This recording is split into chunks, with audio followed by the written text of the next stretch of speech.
Hello, and welcome back to another great episode of Ask Our Intuitives. Thank you so much for coming here. We have a very special guest today, Maria, who is a psychic medium and a medical intuitive. Maria is going to share with us exactly what she does, how she does it, and many of you here in our audience have some questions that she'll be able to answer for you too. So without further ado, please join me in welcoming Maria.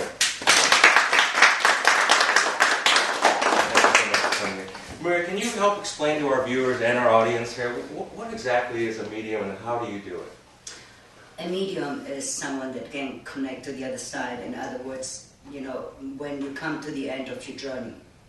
I don't use the word death because death is non-existent. So when we come to the end of a journey, we simply exit the body and we become energy, an intelligent source of energy.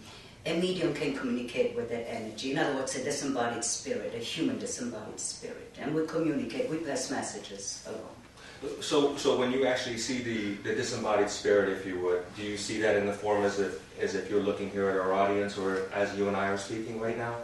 Not always.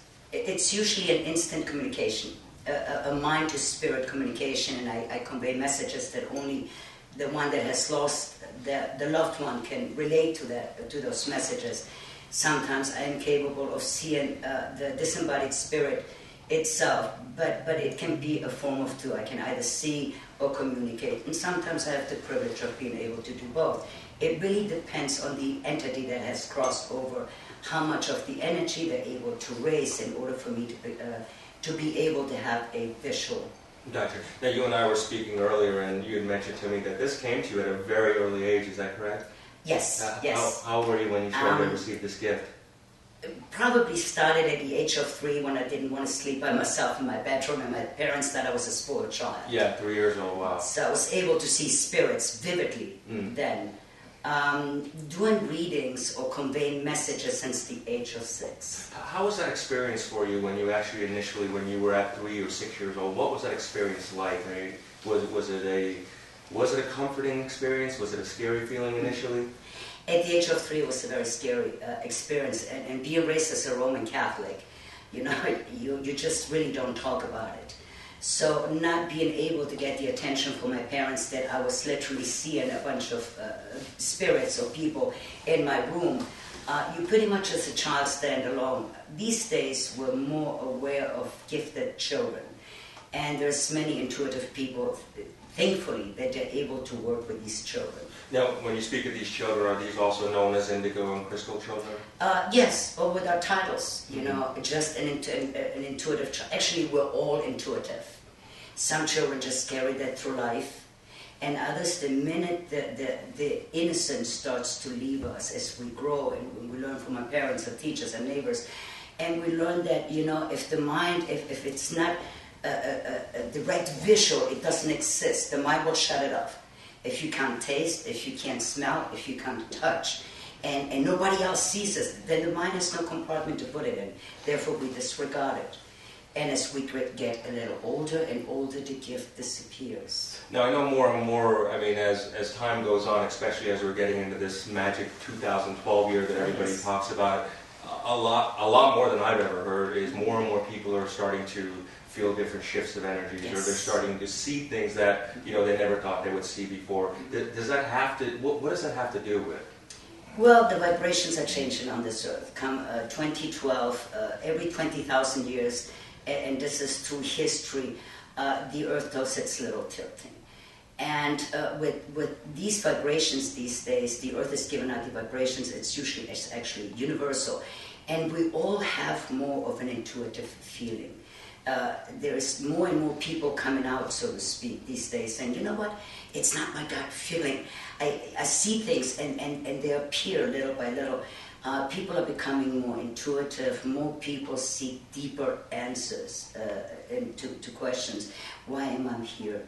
Is this life all there is to it? So we literally are raising our vibrations, and we no longer sit in the closet. We no longer say, you know what, you can't talk about it. Amazing. Speaking of vibrations, and I know you've been here several times with us, there's these little visitors we have around here, and we're not sure exactly what to make of it, but we know they're very friendly. Yes. our operations engineer, he doesn't always seem kind with them because his computers turn on and off sporadically. But do you feel that energy here in this office? Well, you have, which is unusual. I mean, you can find a child in a place and a location and other disembodied spirits, but in this case, and we've spoken of this before, you have two disembodied spirits, two children. And there's some grown-up spirits here as well, but they kind of keep the distance from you, keeping the energy, the vibrations low enough that they don't want me to connect. The reason why your electronics act up is because disembodied spirits will try to draw energy from electronics. They also draw energy from water. Well, look, you're right next to the ocean. So if your electronics start to act up and you're not sure what it is, most likely it is the spirits here trying to take a little bit of that energy in order to produce some sort of communication or some sort of effect, visual effect. Is there anything to, and as we all been growing up, we've all been taught this, I guess, call it linear way of thinking regarding, maybe this is a childhood fantasy, if you would, or, an imaginary friend, and is there anything really to be afraid of the other side at all? No, I mean, think about it. These are people that had a life. These, one day, the end of our journey will come. It's unavoidable. And the minute we exit the body, we no longer go to work. We no longer communicate in the same physical way with our loved ones, with our families. But these were people. They had a life. What is there to be afraid of? They just simply exit the body. Actually, I'm more afraid of the living than those that have crossed over. Because the living can literally do so much physical harm, including taking your life. Those that have exited the body, they have no harm to us.